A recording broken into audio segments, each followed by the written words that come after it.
Néstor Pereira, quien nos va a exponer sobre los requisitos normativos, gestión documental para los usos de maquinaria, grúas y equipos de elevación en obras de construcción. Néstor, además de ser inspector, lo conocemos todos porque nos acompaña habitualmente en la tripartita. ¿La presentación ya está? Creo que te queda por este. ¿Para qué queda para atrás? ¿La presentación?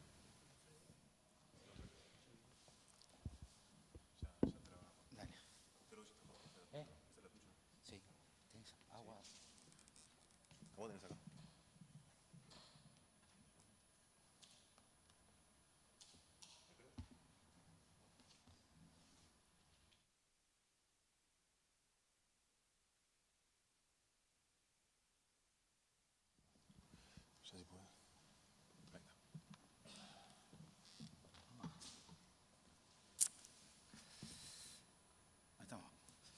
Bueno, buenos días a todos. Es un placer estar nuevamente en el Congreso organizado por la Cámara de la Industria y la Construcción.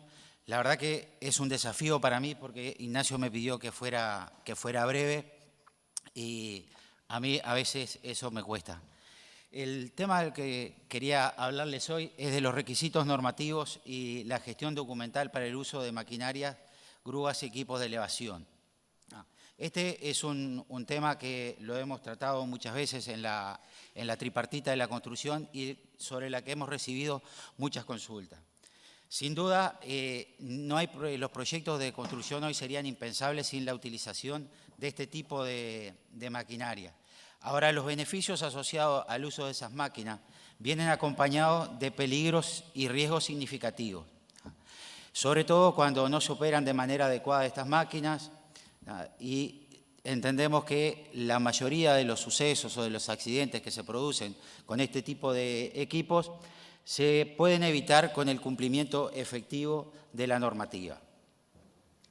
Así que cuando analizamos las tres principales causas de los relacionados a los accidentes con este tipo de equipos, estos son datos que se dan a nivel internacional, pero que también nosotros los sacamos de los accidentes que nos toca investigar en la Inspección General del Trabajo. Y las tres causas fundamentales son las fallas relacionadas a la operación del equipo, las fallas mecánicas del equipo y las condiciones del medio ambiente. A veces podemos tener una, dos o incluso hasta las tres. La última, la que es relacionada con las condiciones del medio ambiente, se debe básicamente a las características del entorno, las condiciones del terreno, las inclemencias del tiempo, el tiempo cambiante. Esas, si bien son las que menos podemos controlar, pero sí tenemos una planificación adecuada, todo este tipo de eventos podemos disminuir, o el evento o las consecuencias. En cuanto a las fallas de operación, son las que normalmente se suelen mencionar como fallos humanos. A nosotros, desde la inspección, no nos gusta utilizar el término falla humana, porque cada vez que profundizamos en el análisis de ese tipo de eventos, nos encontramos que la maniobra inadecuada, o sea, detrás de una maniobra inadecuada, hay un trabajador que no recibió una capacitación adecuada o que no tiene el entrenamiento adecuado para el uso del equipo, o que no recibió las instrucciones adecuadas para el tipo de tarea que va a desarrollar, que no conoce a veces los dispositivos de la máquina o utiliza la máquina para propósitos para los cuales la máquina no fue diseñada. Entonces, el decreto 125 hace hincapié en el tema de la capacitación. O sea que esa primera causa nosotros podemos controlarla a través de la aplicación de la normativa. El decreto 125 hace hincapié en el tema de la capacitación y en su artículo 4 establece las condiciones de la capacitación en términos generales, o sea, cuándo se tienen que recibir las capacitaciones, en qué condiciones se tienen que recibir las capacitaciones, quiénes son los encargados de planificar y programar esas capacitaciones. Y concretamente para el tema que estamos tratando hoy, tenemos los artículos 167, 188 y 206, donde exige capacitaciones específicas, tanto para el tema de maquinaria como para el tema de los equipos de elevación, para el tema de las grúas. Y en estas también incluye el tiempo de entrenamiento, la necesidad de entrenamiento del trabajador, sobre todo cuando cambia de equipo. Muchas veces tenemos que personas trabajan con determinados equipos, pero cuando cambian de tecnología, muchas veces se producen sucesos porque el trabajador comenzó a trabajar con el equipo sin tener el entrenamiento necesario en cuanto al funcionamiento, los comandos, el rango operativo de los equipos. Y una cosa importante, que es parte de lo que yo quería hablarle hoy, es de los requisitos documentales que exige la normativa. Todas las capacitaciones tienen que quedar registradas en el libro de obra, indicando el contenido y las personas que recibieron la capacitación. Lo mismo cuando se requiere registros habilitantes. Si bien esto es un requisito legal, no solo es necesario hacer esto para cumplir con un requisito legal, sino que a la forma de llevar registro y de controlar esos registros también nos lleva a realizar una gestión y a efectivizar esa capacitación. Y también nos permite ver cuándo no estamos realizando la capacitación de manera adecuada. Después, la segunda causa que teníamos eran los accidentes por falla mecánica. Sobre todo, ahí las causas que encontramos son la falta de cumplimiento del programa de mantenimiento, tanto preventivo como predictivo, no disponer del manual del fabricante, desconocer la forma de operación de los equipos, desconocer el rango operativo de los equipos, ausencia de datos y conocimiento para el mantenimiento efectivo, sobre todo de equipos antiguos. Hay muchos equipos antiguos en los cuales no tenemos el manual del fabricante, entonces no podemos determinar la vida útil de determinadas partes del equipo y tampoco podemos realizar un mantenimiento efectivo. Después, el mantenimiento realizado por personal no calificado. Muchas veces la sustitución de piezas por otras que no cumplen los requisitos de los originales. Entonces, y acá también vemos que la razón principal del tipo de fallas esta es la falta de cumplimiento de los respectivos mantenimientos. Entonces, para ello es fundamental contar con el manual del fabricante. La normativa en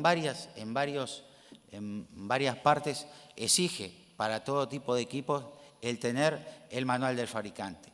La normativa también establece inspecciones o revisiones diarias y periódicas al fin de reparar alguna avería. Por ejemplo, ahí tenemos los artículos 169, 173 y 206. Y en esto es fundamental que esto se cumpla cabalmente, porque muchas veces pasar por alto este requisito aumenta la probabilidad de tener fallas. Estas instancias también se deben registrar. El registro me permite determinar las omisiones en las revisiones a la vez que me permite cumplir la normativa.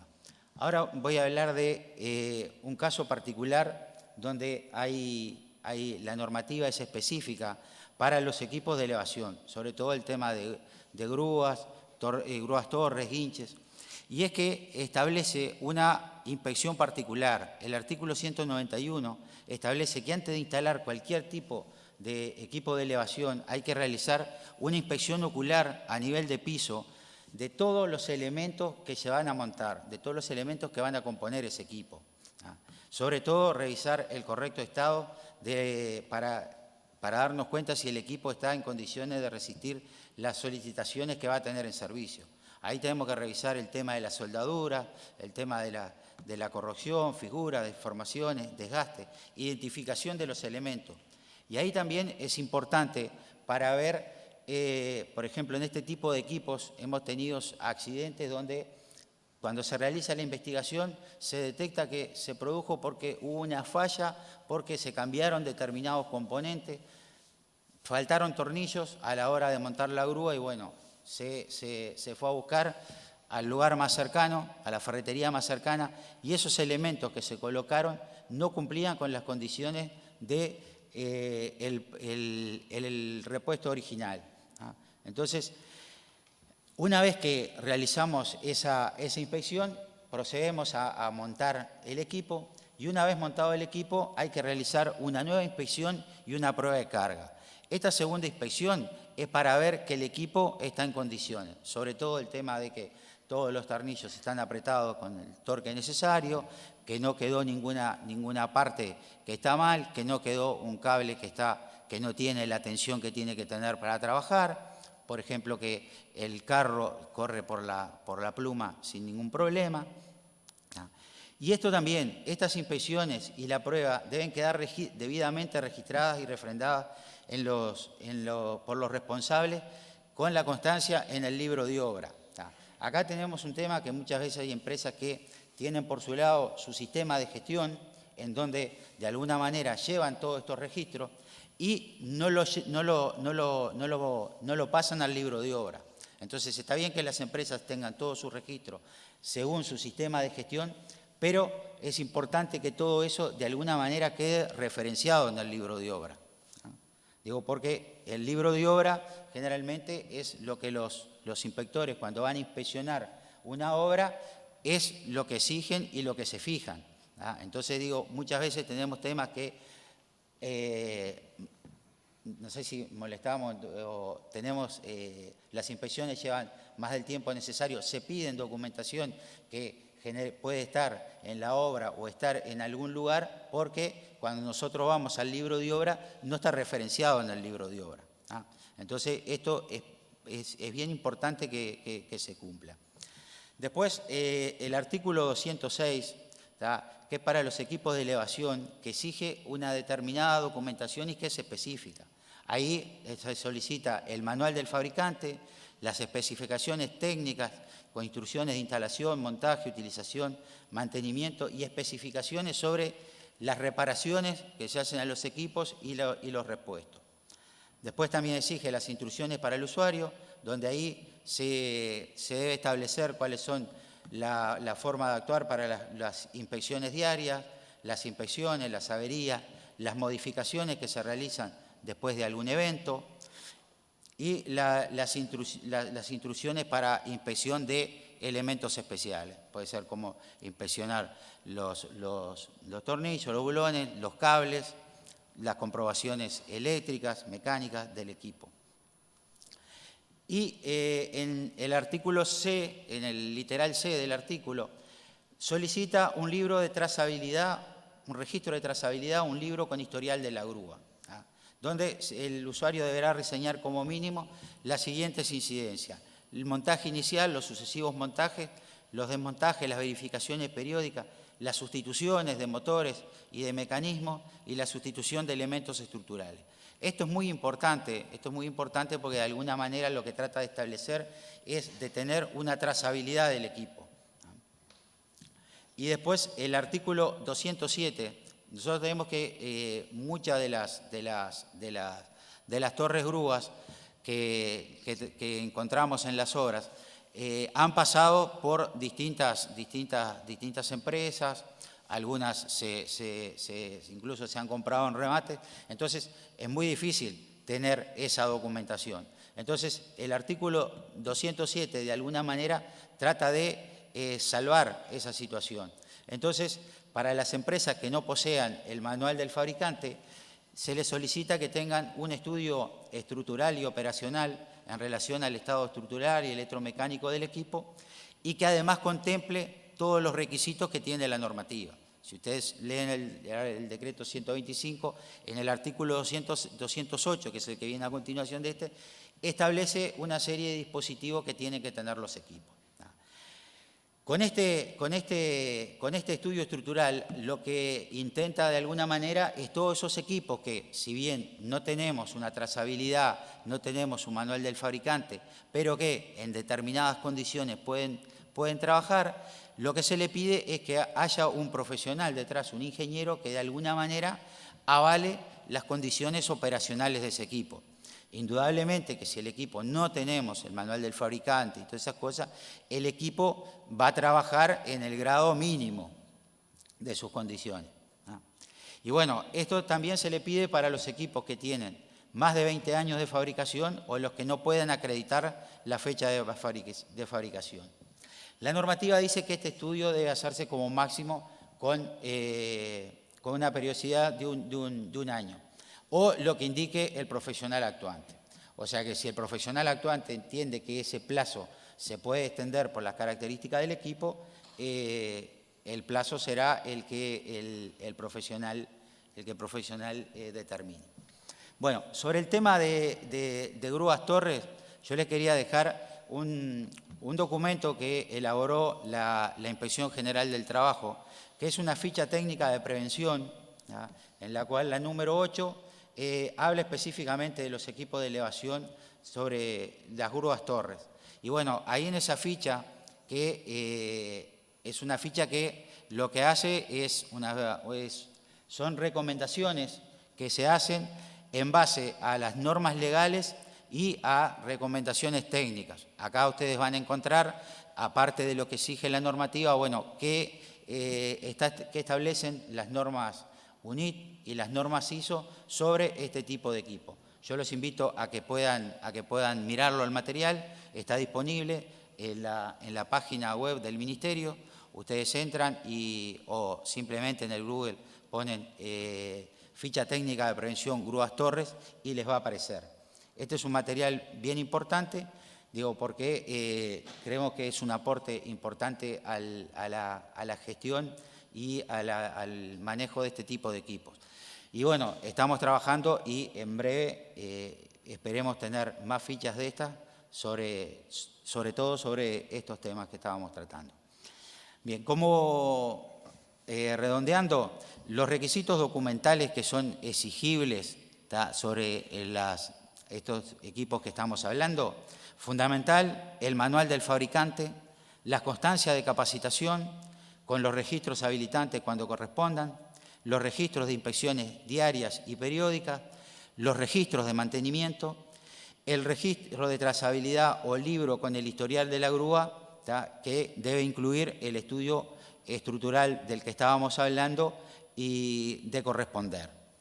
Bien, yo creo que si volvemos a las tres causas que hablábamos que son las principales en las cuales se producen accidentes con este tipo de equipo, vemos que la normativa hay dos que claramente las controla, ¿tá? Entonces, sin duda, el cumplimiento cabal de la normativa nos va a permitir reducir el número de accidentes y también reducir la gravedad de las lesiones que ocurren como resultado de los accidentes que se pueden evitar. Nosotros entendemos que todos los accidentes se pueden evitar siempre y cuando hagamos una gestión, una planificación y un control efectivo de todo esto en las obras en que nos toca trabajar. Bien, es todo por ahí. Muchas gracias.